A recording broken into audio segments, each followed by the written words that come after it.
अंदाजा होगा, वाज़ेह होगी सूरत हाल कि ये सारी सूरत हाल अब किस तरफ जाती हुई दिखाई दे रही है। जी ठीक है बिलाल डार, हमारे साथ लाइन पर मौजूद रहिएगा। आपका कहना है कि अब बानी पीटीआई के लिए बर्फ़ पिघलती हुई नज़र आ रही है, रिलीफ मिलने का सिलसिला शुरू हो गया है। दूसरी जानिब हमारे साथ टेलीफोन लाइन पर मौजूद हैं senior anchor person Aftab Mugheri साहब। मुगैरी साहब, अपने वसी सहाफ़ती तजुर्बे के मुताबिक ये बताइएगा कि मौजूदा हुकूमत क्या इतनी ताकतवर है कि वो बदलते मौसम को रोक सके? जी मुगैरी साहब। देखें, पाकिस्तान की सियासत में कुछ भी पॉसिबल है। ऐसा नहीं है कि माजी में भी ऐसा हुआ है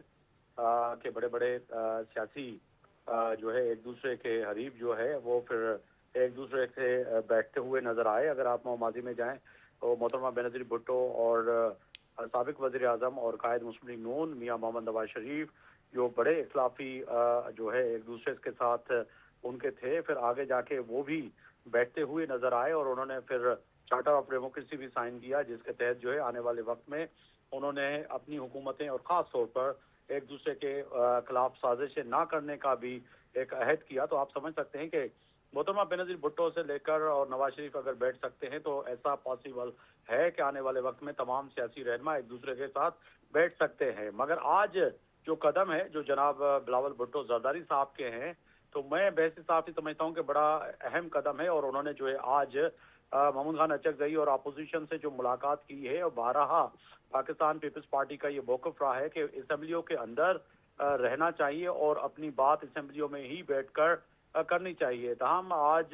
जिस तरह से बिलावल भुट्टो ने कहा, सेनेट और कौमी असेंबली की जो स्टैंडिंग कमेटी हैं उनसे रिज़ाइन भी नहीं करना चाहिए, क्योंकि स्टैंडिंग कमेटी में जब इलेक्ट करके हमें लोग भेजते हैं तो हमें ही बैठकर लोगों की नुमाइंदगी करनी होती है। मुख्तलिफ बिल और मुख्तलिफ जो है कानून साजी और मुख्तलिफ जो इशूज़ होते हैं उस पर कहीं ना कहीं आप अपने हलकों के लोगों की नुमाइंदगी करते हैं। तो इसीलिए जो है वहाँ से भी जो है आप अगर अपोजिशन किरदार अदा नहीं करेगी तो फिर क्या होगा। तो इसी तरह से जो है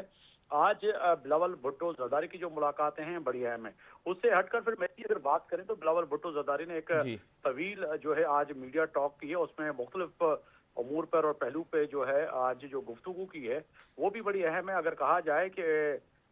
बात हो रही थी कि शायद बिलावल भुट्टो जरदारी जो है इलेक्शन जो है कश्मीर की उससे जो फारिग होके और उन्होंने वहां पे एक अंदिया दिया था जब उल्टी गिनती का, तो ये भी सामने नजर आया था और मुख्तलिफ हल्कों में ये भी बहस हो रही थी कि शायद आगे जाके बिलावल भुट्टो जरदारी जो है वज़ीर आज़म पाकिस्तान या मौजूदा असेंबली से अदम एतमाद की वोट की बात करें, तो उस पर भी जो है बहस चल रही थी। आज सवाल ये भी हुआ तो उस पर बिलावल भुट्टो ने जो जवाब दिया वो बड़ा अहम था। मगर कहीं ना कहीं सियासी जमातें हैं, कोई ना कोई जिस तरह से उनके तहफ़्फ़ुज़ात है कि हमें किसी भी मामलात में एतमाद में नहीं लिया जाता, चाहे वो कश्मीर के इलेक्शन हो या उसके बाद भी जो सूरत हाल पैदा हुई है उससे जो है हमें ऑन बोर्ड नहीं दिया जाता है। आईनी ओहदे हैं और आईनी ओहदे के साथ साथ पाकिस्तान पीपल्स पार्टी इस ऐवान में बड़ी अहम सियासी पार्टी है जो कि इस वक्त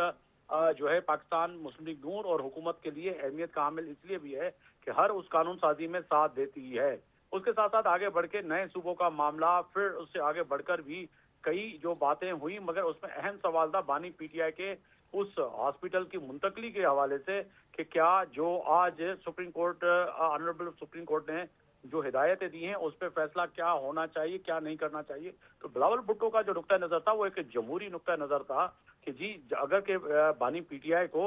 ऑनरेबल सुप्रीम कोर्ट ने कहा है कि उनका इलाज होना चाहिए। फिर माजी में भी अगर आप देखें जनाब आसिफ अली जरदारी से लेकर नवाज शरीफ तक और नवाज शरीफ से लेकर जो है कई मुतादिद रहनुमा ऐसे हैं पाकिस्तान की सियासत में जिनको ये फैसिलिटियां मिलती रही हैं, अगरचे आज पाकिस्तान मुस्लिम लीग नून उनको जो आफ्ताब है मुगैरी साहब, ऐसी बिल्कुल आपका फैसिलिटीज मौक़िफ़ भी हमारे साथ मौजूद है। हमारे साथ लाइन पर मौजूद रहिएगा आफ्ताब मुगैरी साहब। दूसरी जानिब